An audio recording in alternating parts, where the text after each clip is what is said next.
Today, we're going to do something special here on Origin Unexplained. We are going to have a story that I have written.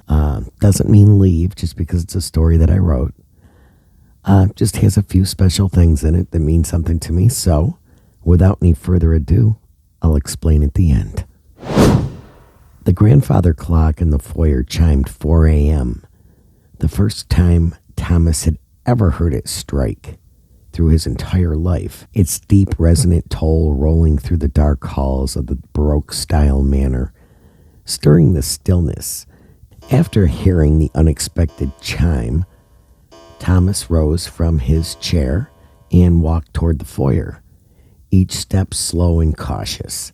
The grandfather clock, silent and frozen for as long as he could remember, now ticked steadily, its pendulum swinging as if it had never stopped.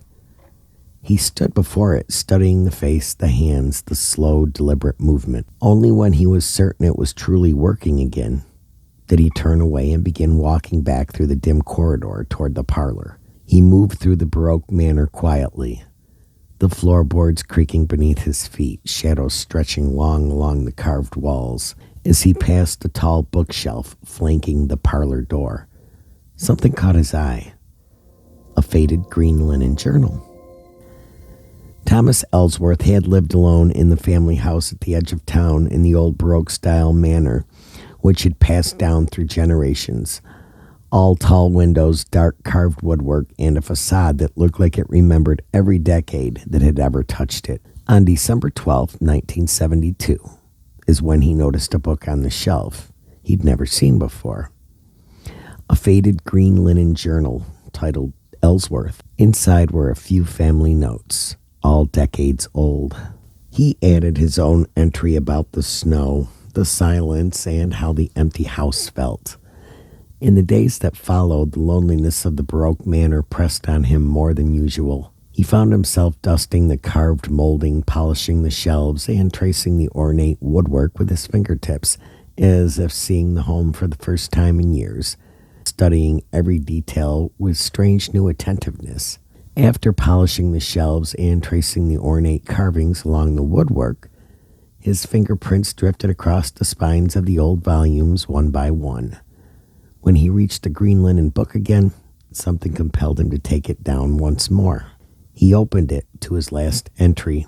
Beneath his handwriting was a new one, feminine, delicate, as though written with a quill pen and ink. It was dated December 12, 1912. The author, Ophelia Cartwright. And in parentheses it said, family made. Ah, the family's made, he thought. He stared at the unfamiliar handwriting for several minutes. The ink was so fine it seemed to tremble at the edges. The date, 1912, rested beneath her name with quiet confidence, as if it belonged to another world entirely. After reading her lines again and again, he dipped his pen and wrote directly beneath her entry, "Who are you? And how did you even get into this book to write beneath me?" He paused, then added, "You say 1912, huh? Can you prove that?" He put the book back up into the shelf and returned days later. Ophelia had responded the following evening in the same delicate hand. "Thomas, if that is truly your name, how can you claim to be writing from 1972? That year does not exist yet. It hasn't happened. I cannot understand how ink from a time not yet lived could appear beneath my own. Explain yourself. Tell me who you are and how you are doing this." Her tone was wary, not warm. Again, days later, Thomas answered beneath her lines, "I don't know how any of this is possible. I only know that the ink you write appears beneath mine the next time I open this book. Tell me something only someone from 1912 could know. Tell me the names of the Ellsworth children alive in your time. Tell me the color of the wallpaper in the front hall.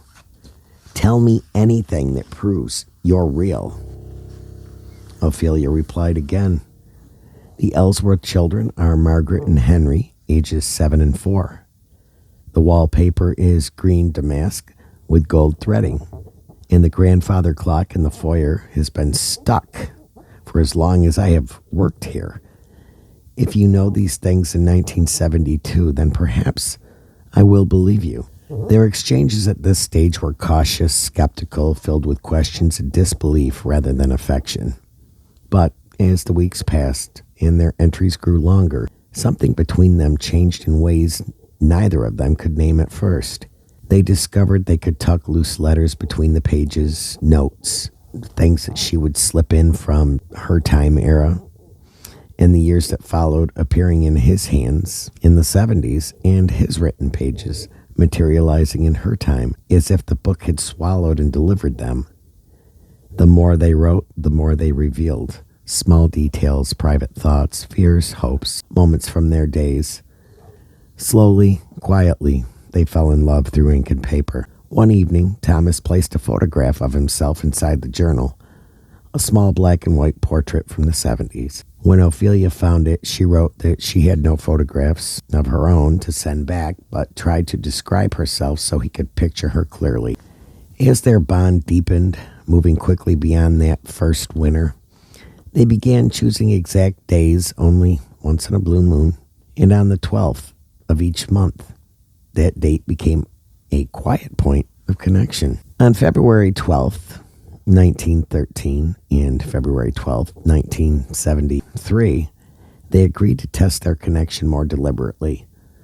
Ophelia stepped out into the chilly morning and walking across the frost-kissed lawn toward the white gazebo behind the Ellsworth house. At that same moment, Thomas stepped outside into the cold of his own time and stood in the very same structure, its boards aged beneath his weight.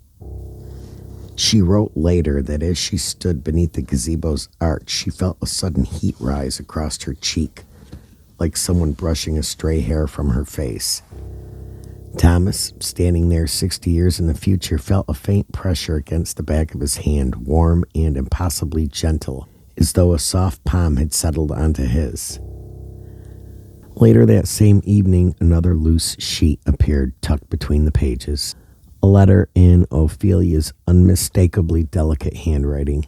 In it, she told him to go to the furthest corner of the local park to the oldest maple tree that leaned slightly eastward. She wrote that years earlier, in a moment of quiet hope, she had carved something into its bark. Thomas took the journal with him and walked through the night air toward the park, the distant lamplight flickering across the path. When he reached the far corner, he found the great maple exactly as she described. He stepped closer, lifted his hand, and brushed his fingertips over the rough bark. There, just where she said it would be, were her carved initials, O.C., followed by a heart, and beneath it, his own initials, T.E., carved with a steadiness and affection that reached across time itself. As he leaned closer, he saw how the carving had aged, and it stretched slightly upward as a tree thickened over the decades, the lines a little crooked from time and weather. Yet, despite the warping of the bark and the slow growth of the maple, the letters remained unmistakably clear.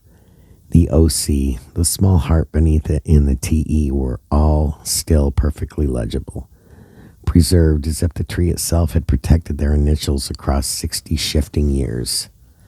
Then, without hesitating, he turned away from the tree and walked quickly back through the quiet streets towards the house. Once inside, he went to the chair, opened the green linen journal, and sat down. He opened it and tore a clean sheet from the back and wrote a letter in a hurried, steady stroke, telling her he had found the tree exactly where she said it would be, and that the carving of her initials besides his was still there after all these years. When he finished, he folded the letter carefully and slipped between the pages of the journal, pressing it flat with his palm before closing the book.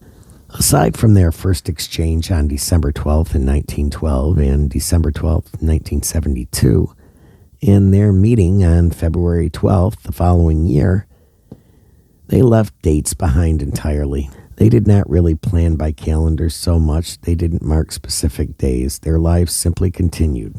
Hers through the years beyond 1912, his through 72 forward, meeting whenever instinct pulled them to the same place. Sometimes they both drifted to the gazebo, sometimes to the park bench, sometimes to the orchard path, No structure, only feeling, only gravity, only the draw toward one another. And whenever they followed it, they could feel one another more clearly. Through clues she left hidden in the house, they found a way to cross time. They kept their correspondence alive through the passing years, letters tucked between pages, ink appearing overnight, and their voices crossing decades as naturally as breath. Her entries grew softer over time, and she spent her days in the quietest corners of the house, often seated by the fire, writing memories into pages that pulsed with her pain and her longing. But then one day, without warning, Ophelia's handwriting stopped. No new ink, no folded notes, no trace of her at all. The silence hit him harder than he could ever have imagined. He wandered the house in a fog of grief, moving from room to room as if her presence might be hiding in the quiet. He touched the walls, trailing his fingertips along the carved woodwork she once dusted. He pressed his palm against the fireplace stones, remembering her descriptions of tending the hearth in her time. And he paused at every doorway, every banister, every shutter, trying to feel even the faintest echo of her. The house felt hollow without her words, empty in a way it had never been before. He had never dated, nor had he even married after 1972. He spent the rest of his years in a quiet, deliberate solitude, never searching for another relationship, never attempting to replace the connection that had defined his life. His days became a rhythm of silence and small routines, always circling back to memories inked in a journal that no longer answered him. But in 2012, on an unusually mild winter morning, he stepped outside for a walk. His feet carried him instinctively toward the park, the same path he had taken countless times since her final letter. When he reached the far corner, he approached the maple tree again, the one he and Ophelia had shared through time, and stood before it just as he had so many times before. After leaving the park, he decided to stop by the library. Now at the age of 60, he didn't move quite as fast as he used to, but he made his way down the familiar sidewalk and stepped inside. He went straight to the local history section and pulled down a thick volume of the village's past. Its spine cracked and pages yellowed from decades of handling. His family had been prominent in the village for generations, their name woven through every era of local history. And the realization stirred something sharp and urgent in him. He gathered every book that mentioned the Ellsworth name, genealogies, property records, commemorative publications, and carried the whole stack to the checkout desk. Minutes later, with his arms full of history, he walked home slowly through the cold and the weight of the books heavy, but purposeful against his chest. That afternoon, while sitting in his worn chair across from the fireplace, he opened the first of the heavy books. The fire crackled low, casting soft light across the brittle pages as he turned to a section on the Ellsworth household of the early 20th century. A full-page family portrait stopped him cold. The photograph was formal, stern faces, stiff collars, the unmistakable posture of another era. But it was the figure standing to the left that seized his breath. A young woman, beautiful in a quiet, unmistakable way, stood just apart from the rest, her eyes gentle, even in sepia. Beneath the portrait, each individual was labeled in careful script, and there, written plainly beneath her image, was her name, Ophelia Cartwright. He touched the page gently, his fingertips brushing over her sepia-toned face as though he could almost feel the warmth of her skin through the paper. He gazed at the photograph for a long time, memorizing every line of her expression. Then something in the image caught his attention. The family stood posed in front of the Ellsworth fireplace, the very one now crackling before him. Ophelia's hand rested lightly along the stonework, but one finger was subtly extended, pointing toward a specific stone near the edge of the hearth. His breath tightened. Slowly he rose from his chair, crossed the room, and stood before the fireplace. With a trembling hand, he reached out and touched the very stone she had pointed to decades before. The moment his fingers pressed against it, the stone shifted just slightly at first, then loosened entirely and fell forward into his hands. Behind it, nestled in the hollowed space, was a small iron lever, dark with age. His heart thudded as he grasped it and pulled. A soft click echoed through the room. Around the corner of the wall on the other side of the fireplace, the narrow section that led into the dining room, a seam appeared in plaster. Slowly, silently, a hidden doorway eased open, revealing darkness beyond. He grabbed a flashlight from the drawer beside his desk, flicked it on, and stepped into the hidden space. The beam cut through the darkness, landing first on a small, four-poster bed, pushed against the far wall. Its frame was old, delicately carved, the kind of craftsmanship no one had practiced in generations. Beside it sat a narrow table and a single wooden chair arranged as though someone had only just risen from them. An old oil lamp sat on a small end stand beside the bed, its glass chimney clouded with age. Next to it rested a wooden box, simple but carefully crafted. Thomas lifted the lid and inside found a small brass key, the winding key to the grandfather clock. Beneath it lay a photograph. His photograph, the very one he had slipped into the journal decades ago, now cracked, yellowed, and brittle at the edges as though it had lived an entire lifetime in this hidden room without him. Beneath the cracked photograph lay a small heart-shaped locket. Its surface was covered in delicate floral carvings, and at the center, worked neatly into the metal, were the initials O.C. The ache overwhelmed him so sudden and deep, it nearly buckled him. He stepped back from the end stand and moved toward the narrow four-poster bed. Lowering himself onto it, he lay back, staring up at the low ceiling, the weight of the years and the loss pressing into his chest. As he exhaled, he let his arm fall loosely over the edge of the mattress. His hand struck the side of the small table. The jolt nudged it just enough that a thin drawer beneath the tabletop slid open with a soft wooden scrape.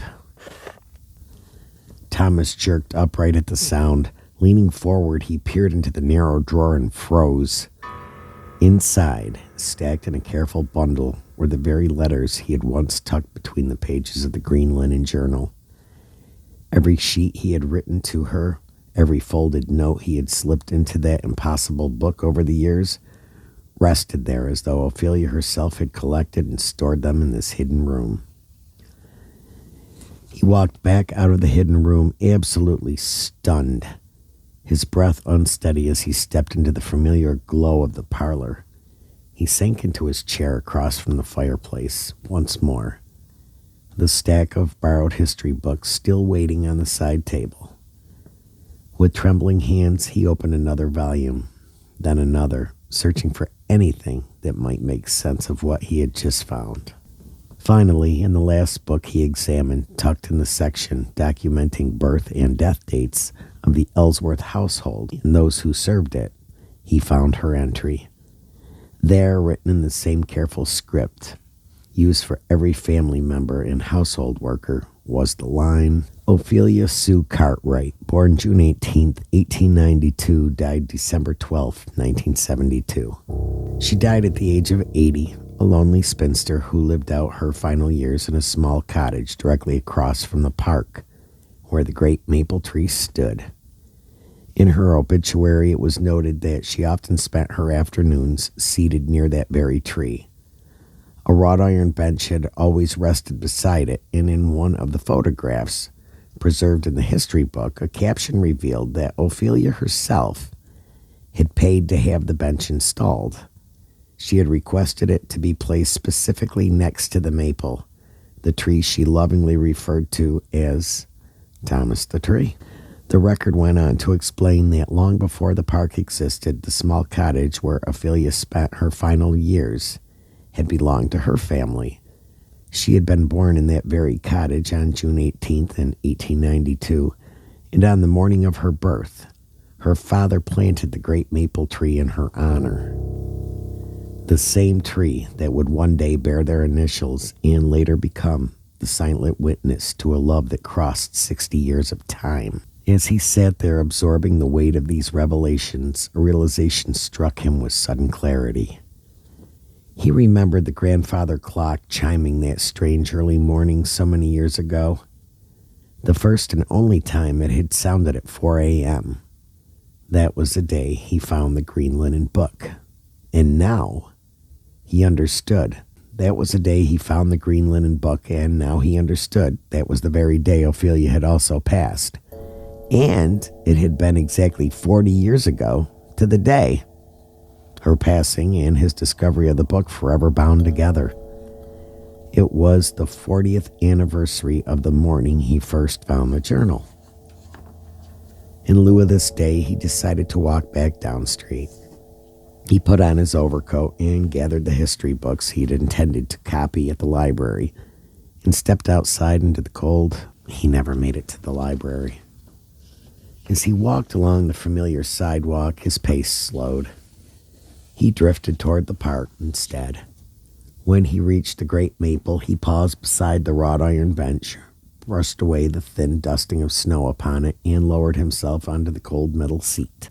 As he settled back, his shoulders pressed slightly against the wrought iron slats, and something scraped faintly beneath his coat.